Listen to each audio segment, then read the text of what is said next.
slow. Uh, Good morning, good afternoon, good evening. My name is Jason Weiss, and I am the host of the Ask Jason Weiss Show. Although I am an attorney, I am not your attorney unless you've hired me directly. Nothing discussed today constitutes legal advice. Should you seek legal or financial advice, consult an attorney or a professional directly, because this is just for informational purposes, educational purposes, and if I'm lucky, entertainment purposes. So I guess today I'm going to start off the show by talking about that, um, Hannibal Smith, one of my favorite characters on the A team. He always loved it when a plan came together. And my plan was to have a phenomenal guest on the show today. And unfortunately, it doesn't look like that guest is going to be joining us on time. Got to go ahead, got to roll with the punches, can't cancel the show, can't get a little speed bump cause any upsetness or adversity. So we're going to keep on rolling, and we're going to have a quick change of direction on what this show is about. We were going to talk about Silly Pickle, which was an up-and-coming pickleball association, league, sponsorship. Great concept. Everything is great. And I do hope that Tommy is just having some technical difficulties and will hop in when he can. But if he can't, then we're just going to roll with it. And let's talk about pickleball a little bit, right? Pickleball is a new and upcoming sport. It's not so new, but it's definitely upcoming. And like any sport that is, in its startup stages or growing, it's constantly looking for growth. It's constantly looking for people to get involved. There's a phenomenal place down here in South Florida. It's called The Fort, and it is catering to various different pickleball needs and various stuff. And I don't recall if I've had him on the show, but one of my buddies is working very closely with the APP. RJ Martino, want to give a shout out to you and everything that you are doing with regard to pickleball, growing the sport, and allowing old guys like me to start to learn. I'm learning. I actually got a paddle and a ball, and I'm going for it. And it's going to be a little bit of exercise and things that I can do, hopefully, as a family. And that's one of the things that, I was very fortunate. I had my entire family on the show last week. It was awesome. We made slime. We cooked tuna. And hopefully in 2 weeks, I'm going to have the whole family on again, and we're going to do something else. Don't know what we're going to do, but we'll figure it out. But back to pickleball, my daughter who was on the show said to me, Dad, look, we should be doing more things as a family, and we should do things to promote our fitness, our wellness, so we could do two things at one time, or as I would say, kill two birds with one stone. But we don't kill birds. We like birds. So one of the things that we're going to start doing is, getting some pickleball lessons, learning how to play, learning the rules, learning the skills. And that's something that's going to be, really cool. And I'm excited to learn and to play and, to get the exercise, to get outdoors, and to do that. So, look, that was my little bit of a rant on pickleball. One of the other things that I guess I could talk about, even though it's not a hot topic anymore, is Diddy. Diddy, we all know he was found not guilty on the 3 massive charges that could have made him spend the rest of his life in jail, or prison, excuse me. And he was found guilty of the 2 lesser charges, which was, basically taking people across state lines for purposes of having relations with them. And he was found guilty of those. Sentencing right now is set for October 3. And on the same day that the decision came out, which was, I think, the day before my prior show, his team filed a quick and urgent motion to go ahead and have him released on bail for some sort of house arrest while he waits for the sentencing and the ruling. And what's very curious and very interesting is the fact that the judge denied it. So why is it curious? Why is it interesting? Well, it's curious because if the judge had the mindset that he's not going to serve any more time, it's just time served, he would have allowed Diddy out, and then he would have come back in October and he would have said, okay, charges cleared, time is done, sentencing is finished, everything like that. And unfortunately for Diddy, that didn't happen. So what the judge said is, instead of letting you go home, needing to have security, needing to have all these expenses, needing to have all this stuff, Mr. Combs, you should just stay a resident of the federal penitentiary. And that lets us know, like I said, at least two things. Number one, he ain't getting off without more jail time. And number two, some sort of sentence is coming down.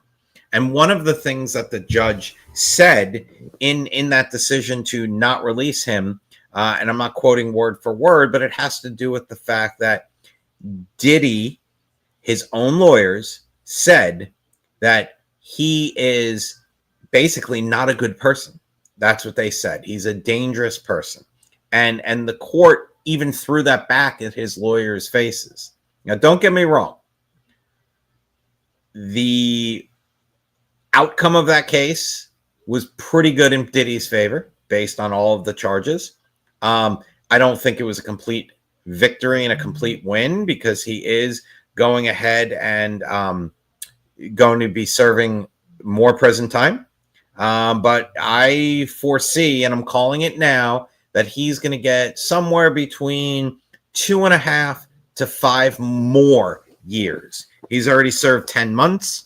By the time his hearing comes up in October, he will be at 13 months or even 14 months, but we'll go 13. I think he's going to get another, at a minimum, 24 on top of that, maybe 20, maybe 30. I think he's going to get 30 on top, or 36 on top. And he's going to spend more time. I'm not 100% sure. Nobody knows. All we're doing is speculating. His team is going to try to have that sentencing hearing moved up.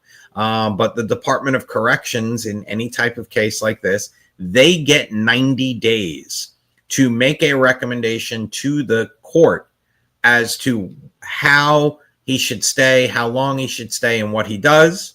The court will then have 30 days to mull that over. And then the court will go ahead and determine, okay, sentencing guidelines say he can go ahead and spend up to 20 more years, a total of 20 years in prison.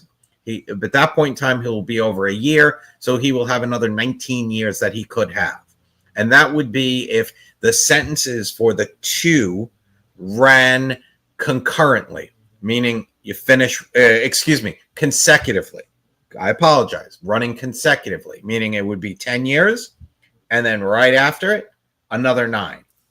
What's more realistically going to happen is the judge will have whatever the sentence is run concurrent, meaning that they will run at the exact same time. So even if the judge said, I'm going to go for the max, which would be 10 years, and then a credit for time served of, let's say, 12 months or 13 months or 14 months, the judge could still say, you're going to go ahead and, get another 100 months, which is possible. But I don't think realistically that's what's going to happen. I think realistically he's going to get anywhere from another, like I said, 24, 30 months, somewhere around there, up to 60 months. And we'll see what happens. And we're all going to be on pins and needles, and I continue to watch. And it's something, maybe not as grabbing as the OJ trial was when I was in law school and growing up and all of that. But it was definitely something that was interesting. Another topic that I'm going to talk about right now is the law in general. And I've spoken to various companies, various corporations, various individuals, and they've told me that since watching the show and since reading my book, which, again, the sequel is out, More Shit They Never Taught You in Law School. And this one is not just for lawyers. And I even have that in the title. It is not just for lawyers. You should go ahead and get yourself a copy. More Shit They Never Taught You in Law School. The Not Just for Lawyers Guide to Navigating the Law and so much more. And you can get it on Amazon at any point in time, or you could reach out to me directly and I'll send you an autographed copy. But how interplayed the law is in everything in life. And I tried explaining that recently when I was speaking on a college level basis about, going to law school, learning the law. It teaches you so many things. It teaches you how to write. It teaches you how to read. It teaches you how to issue spot. And it teaches you how to, I said, write, read, issue spot, and speak. Those are the four things. And look, one of the things that I think is also great is if you want to go to law school, take a couple of theater classes and performance classes in law school. So you could see how to speak with your hands, how to use props, how to memorize lines, how to do all that stuff. That's all great stuff. But again, one of the things that law school actually teaches is how to think that way. And it lets you see what in the world, everything revolves or touches the law. Think about it, right? You wake up in the morning, you go downstairs, you scoop your coffee, you run your coffee maker, you get a cup of hot coffee, you burn yourself. Okay. Does the law come into play? Well, there are warnings on that coffee pot, 100%, that basically say, be careful and don't drink when it's too hot, right? There was a famous case having to do with McDonald's coffee that someone burned themselves, and now coffees are styrofoam and they have the brown paper around the side so that it's not as hot to the touch, and now there are lids on them, and the lids have to be secure, and there's a warning on every coffee cup. Well, thank you to all the lawyers for that. You also go ahead and touch the law, right? You get into your car, you're driving, you come to a stop sign, you stop completely, then you continue forward. Guess what? That's a law, right? That's something that we need to follow. Also, a red light. You stop at a red light. Someone blows through it, causes an accident. That person's at fault. That person is going to have to deal with the consequences of those actions. So again, all law-related things. You sign a waiver to go to a theme park. You get hurt. You signed away some of your rights. Can you sue? Sure. Will you win? Don't know. Each case is different. So again, everything in the law and everything in life seems to involve the law. And you can make an argument that, everybody should have to take some sort of law class. And that's one more thing that I'm going to talk about. I've had on the show, and I'm going to have him again in a couple of weeks, a good friend of mine and colleague, Randy Ostro. And what Randy is doing is he's trying to teach everybody, right? Anybody who wants to learn, who wants to grow, how to prepare. And he's doing things such as teaching high school students how to prepare themselves and situate themselves for college, to get accepted to college, to do really well in college. I'm hopefully, and I'm in a little bit of dialogue with him and making a law branch for that, right? How can you prepare yourself for law school? How could you prepare yourself for the LSAT? How could you prepare yourself for the next steps? And, look, I lived it. I teach it. I work with lawyers and law students on a regular basis. And that's just all, the norm for what I am doing at this point in time. And again, anybody can go to law school. Everybody can be successful. All you have to do is put in the time, put in the effort, and really make sure that it's something that you want to do. And that's my one piece of advice for any and all aspiring lawyers that are listening to this show today.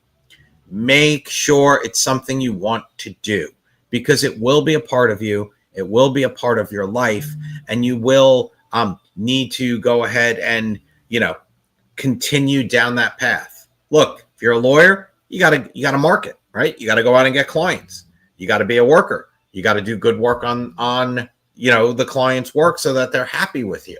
You need to be a banker because you need to figure out the bills. You need to be a tech person because you need to know how to file. So all of these things, and they really only taught one skill out of all that in law school, which is how to think, how to write, how to speak, how to do analysis. But you need to develop a bedside manner. You need to develop, empathy, sympathy. You also need to not be afraid to have those tough discussions if you lose.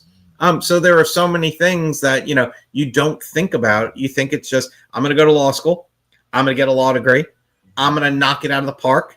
I'm going to be in court every single day, arguing and fighting for justice and my clients. And I'm going to make a lot of money doing it. And again, it's possible, but most attorneys, that's not what they want. All right. I'm happier sitting here behind a desk and being in Zoom than going into court. I'm happier going ahead and working on a deal with a client than going into court. So again, my whole philosophy is, let's not be deal breakers. Let's be deal facilitators. Let's be people that can massage the deal. And that's something that I think is often lost. And here's my soapbox, and let me get it on it. That let's go ahead and let's talk about, all of the things that, you need to fine tune and hone in when you decide to go to law school. And again, you need to be ready for it. And the best way to do it is go ahead and sit in on a class. Ages and ages ago when I was in law school, they didn't take attendance and there was plenty of open seats and people would just sneak in.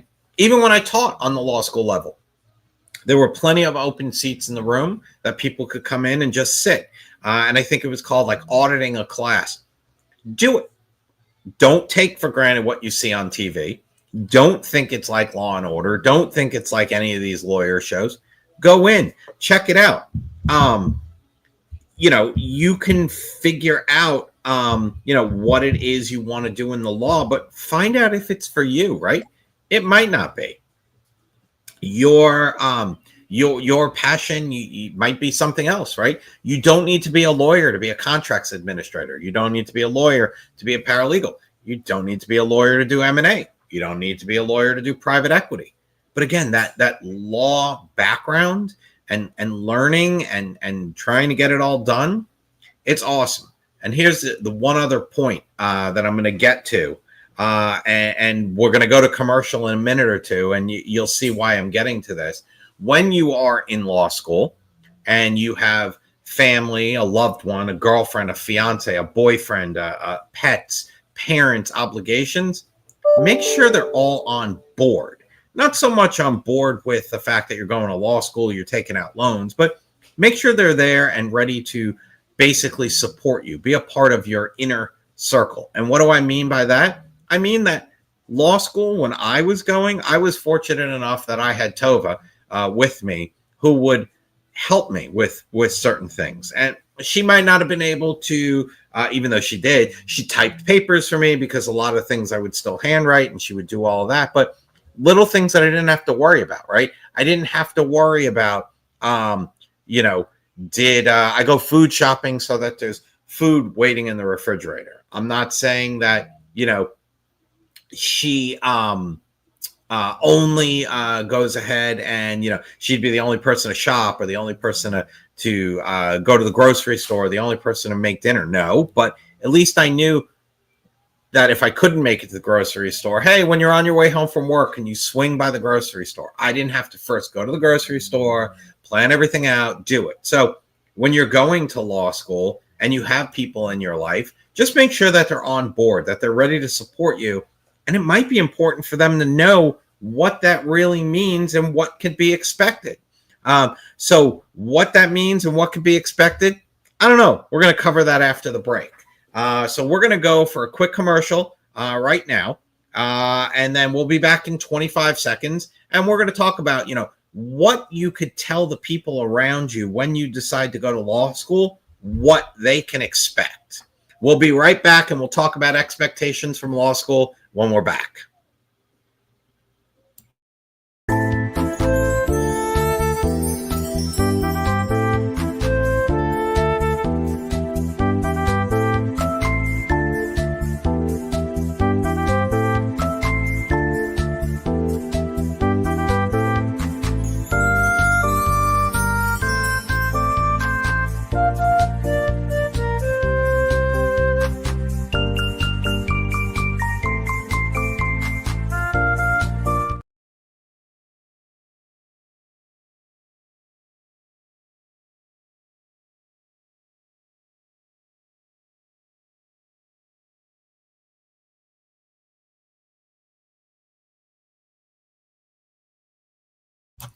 Hello. So we are all back, and I apologize. I was just talking to myself. Basically, what I was saying is that when we broke for commercial, I was setting it up because I knew I needed help. I didn't want to go ahead and talk for another 20 minutes and just be nonsense. And I know some of the stuff I bring to the table is of value, but one of the things that I was talking about was when I was in law school. First, let me put this. I'm an attorney, I'm a coach, I'm a consultant. Nothing said right now is legal advice. You haven't hired me. There's no attorney-client privilege, and there's no attorney-client relationship that has started now. But I do have the spousal immunity here. So, okay. So what I was saying is that when I made the decision to go to law school, you were already a part of my life. And you didn't know it yet, but we were going to get engaged, and we did get engaged before I started law school. But it was not just a Jason decision to make, right? Because when I decided I'm going to law school, this is me, you knew I was going. And I don't think either one of us really knew what to expect. No, not at all. I mean, it was maybe not 24/7 law school, but it was, I don't know, 15, 16 hours a day, 6 days a week. And then on that last day, either a Saturday or a Sunday, maybe it was only half a day, but it consumed me. It sucked me in. And there were highs like, hey, I booked a class, and there were lows like, holy cow, I got my first C in my life. So one of the things that I'm talking about with future lawyers and people that want to go to law school is make sure that you have your support group behind you. And it could be something as simple as what I was talking about before I rambled on before the break, that, like I would know when you were working, if there was no food in the refrigerator, that you would at least be able to call me or shoot me an email saying, because we weren't texting at that point in time. I know, otherwise it would have cost us, like, for each text. Right. It was something like that, or there wasn't even texting available, or you had to hit the button 3 times in order to get to C, and if you hit it a 4th time, then you're back to A. So, but basically, that one of the things that I'm trying to do is let potential law school students know, and even current law school students, that you're not alone, right? But you also need to manage the expectations of the people around you. Okay. And what I say on that is, look, I don't think I did the best of jobs in the beginning because I didn't know what to expect. So, like, for example, Tova's parents would come down from Atlanta, and I went to school in Miami, but Miami's a big city. So they would say to us, go to one of their favorite restaurants, which was what? Captain's Tavern. And Captain's Tavern was probably 20 minutes away from, not where we lived when I first started law school, but from when we moved. Right. So we were, but when I first started law school, married. Yeah, we were probably 15 minutes away from Captain's Tavern. So when our parents would come to town and say, meet us for Captain's Tavern, it was easy, right? 15-minute commute. Go in, have dinner. If I had to leave early, I would have my own car. I would go home to study or do whatever it is, or we would leave together. But then we moved to Doral, and that 15-minute trip turned to a 45-minute trip. Right. So that means having dinner even though we want to see, everybody, and we want to see the family, and, without traffic, it's an hour and a half just back and forth. And then dinner's an hour or two. So I'm talking a 4-hour time commitment. And, I remember the conversation that we had to have where I said, look, I can't go tonight. And the response was, look, you have to eat. And I'll be like, I know, I understand. And dinner's half hour, 45 minutes or something like that. I can't give up 4 hours. And that was something that, we talked about. So it looks like our guest, Tommy, is here. So we're gonna move over and, hey, Tommy, how are you? I'm doing well. How are you? Good. We were just saying that we were concerned that, something happened or something was wrong. So I'm glad you are here. We're going to switch from me talking about my law school days to something a lot more fun, pickleball. Yeah, I didn't put it on my it wasn't on my calendar for some reason. It wasn't like an invite, but yeah, happy to be here and excited to talk about it. It's all good. So I'm gonna push Tova out. No, she can stay here if she wants. She's more than welcome to. But we're gonna talk She's got stuff to do, so she's out of here. So I want to introduce Tommy. Tommy is the owner and the creator and the founder of Silly Pickles, which has to do with. I mean, it sounds like it. It's very creative. It's going to be in the pickleball space, and I know that if you check him out on LinkedIn, you can see a pitch deck that he put out there as a sample to go ahead and check out.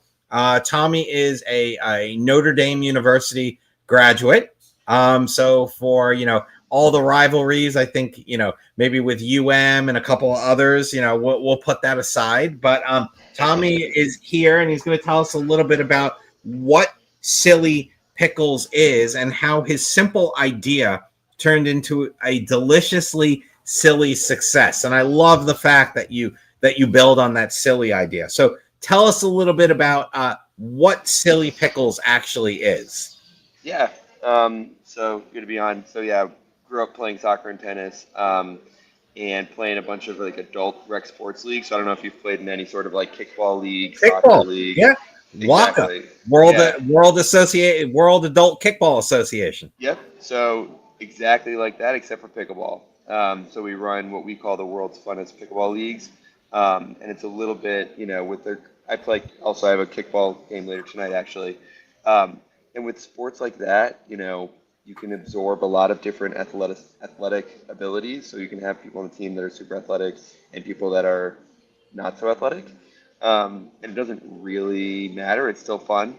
Whereas pickleball and tennis, they're a little bit more sensitive to skill level discrepancies. Oh, yeah. So basically kind of like invented a league format that better solved for that issue of kind of making sure that everyone on the court was pretty precisely the same skill level.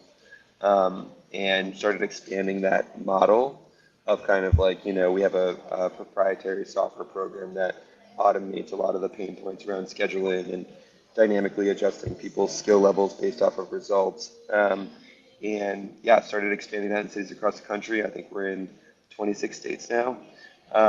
Yeah, it's been great. It's been super fun. It's a lot of people are using the leagues to meet new friends. So it's pickleball's fun, but I think what we're tapping into, it definitely has been exploding, is more just like as an adult, it can be hard to make new friends, especially outside of the bars and apps. So that's really, I think, what we're tapping into is like, as opposed to the kickball team, you kind of need a friend group to sign up with. You can sign up as a free agent, but it's less conducive, or at least the other leagues are less conducive for that. Our league format, by solving for skill level, what we've also kind of solved for is kind of a better way to meet friends, because everyone's operating as an individual as opposed to a team. So you're constantly playing with and against different people based off your skill level, and the byproduct, if you will, of that is like you're always meeting new people.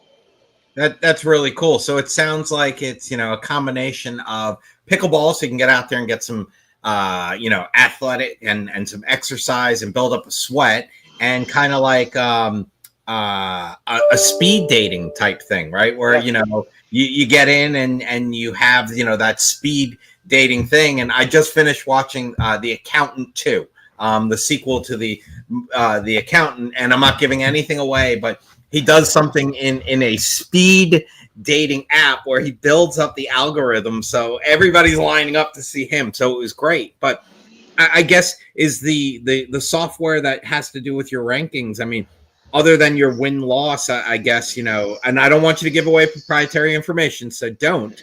But I guess if you won 5 games, you might be moved up another level, or you might play someone who's won 5 games, and you probably wouldn't play someone that's lost every game they've ever played.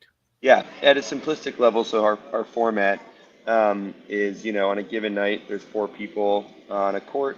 You play 1 game with each person, so you play 3 games to 15 points. So me and you, if we're playing with Jack and Jill, me and you would play 1 game against Jack and Jill.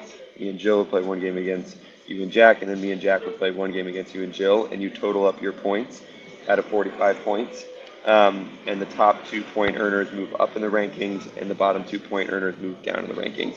And then there's a little bit more to it than that, but that's kind of the simple version. And real quick, for somebody that is not a pickleball person, is it always a pair, or are you or can you play just one versus 1v1? You can play 1v1. I would say it's definitely a sport that's more typically played 2v2 as opposed to tennis. I feel like is either 1v1 or 2v2. Pickleball is mostly 2v2. And that's our league format. We, gotcha. You're playing doubles, and kind of again leaning into more of the it's really fun to play doubles, but it's also really fun to speed date and meet new people. But yeah, our format's doubles. Gotcha. And I've seen it. I don't think I've ever seen singles, and that's why I was asking. You can play singles, but yeah, it's a little because the problem with me is even though it would be more of a social type league, I'm very competitive.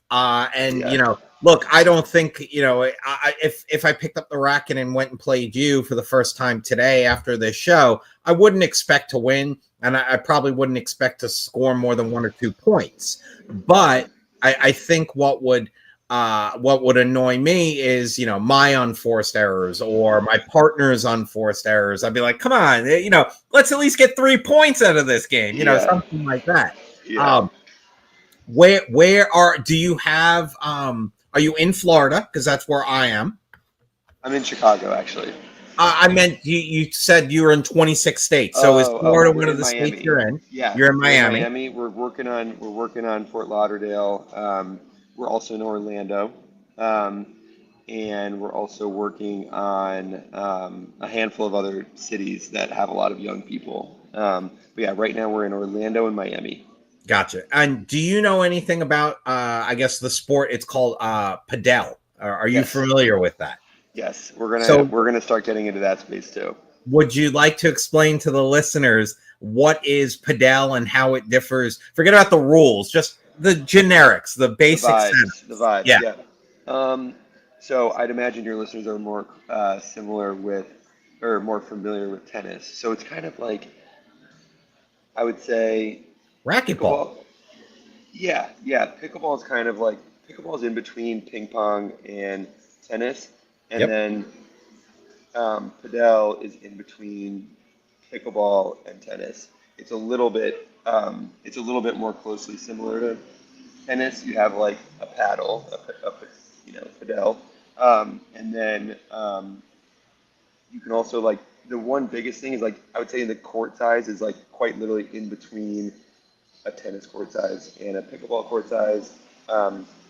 Speed of the ball is in between, and the one biggest difference I would say versus any other sports, you can hit it off the walls. Just like racquetball, right? That racquetball. But I also think, and I heard, and I don't know all of the details yet, that you can go ahead and even if it's outside of the walls and leaves the container that you're playing in, you could still play that ball. So it's kind of jumping over in a baseball game, jumping over the fence, running up 4 seats and catching the ball, and the umpire will still call that an out. So Jamie Cole or Jesse Cole, Mr. Cole, I'll just do that. Savannah Bananas. That's a great idea, right? Yep. Install a ladder in the outfield in some of your things and allow your guys to climb up there and catch the ball. So I think what Cole did with Savannah Bananas is awesome. It allows my daughter, who does not like baseball, she wants to go see a Savannah Bananas game, which is like, wow. And it kind of sounds like you're doing that to some extent. I don't want to sure. But yeah. It's you're playing on people's wanting to be active, being silly, and meeting, and I think it's phenomenal. It's the name, we're grown adults. We've long since, or at least, the people that play in our leagues have long since forfeited their aspirations to be professional athletes if they ever had them. So the name Silly Pickles is kind of leaning into like, don't take yourself too seriously. If we're playing pickleball, it's kind of a funny sport to begin with. And so very much leaning into like, the social media element of it and the silliness of it all. And what I was talking about while you were having, getting on the show and all of that is that law is all over in everything, right? So we think about Silly Pickles, right? And me personally, I could think about 20 legal issues that people wouldn't think about. Anywhere from, do you rent the facility? I'm sure you had to pay a waiver. I'm sure you have to have certain types of insurance to, where do people play? What happens if they post things online?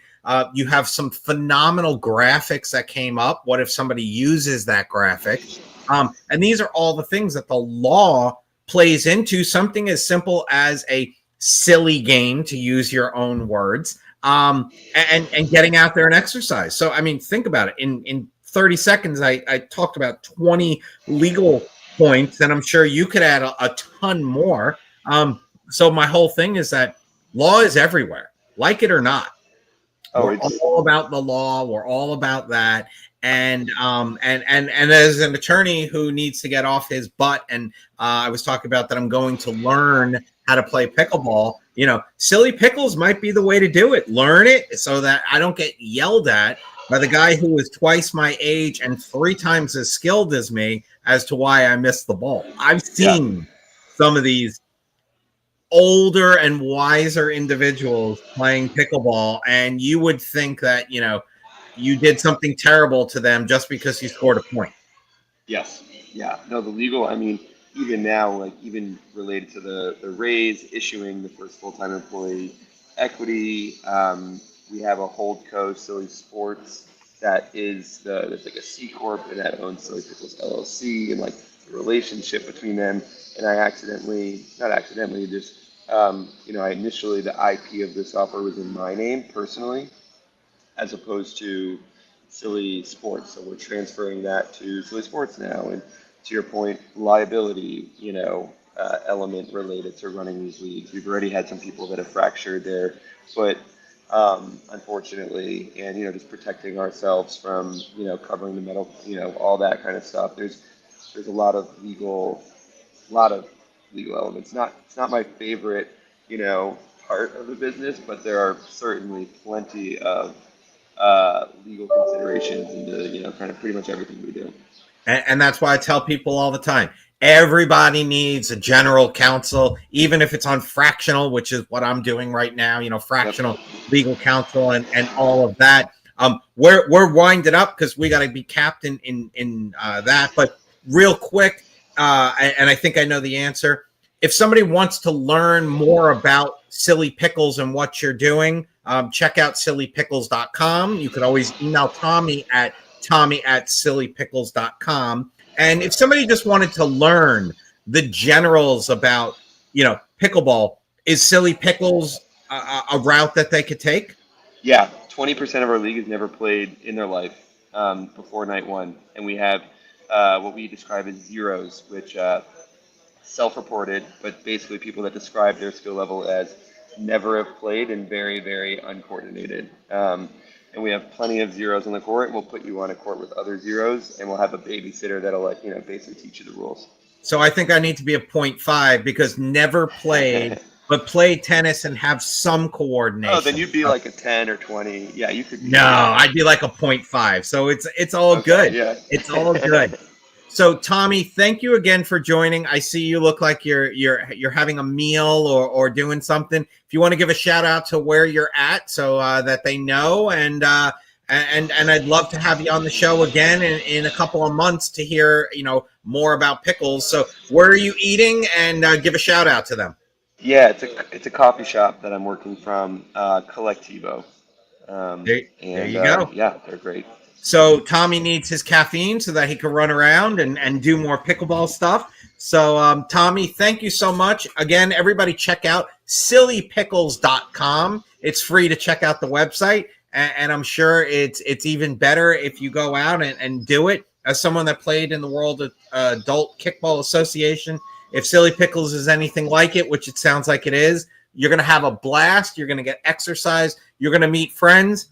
And I've picked up clients. So do it. So get out there. No excuses. Become a Silly Pickle and follow Tommy. You on Instagram as well? Yep, at Silly Pickles. At Silly Pickles. So when you think Tommy, think Silly, think Pickles. Follow him. Thanks for being on the show, Tommy. Look forward to catching up more. Don't go away, Tommy. I want to talk to you after the show. All right, perfect. Thank you so much. No problem.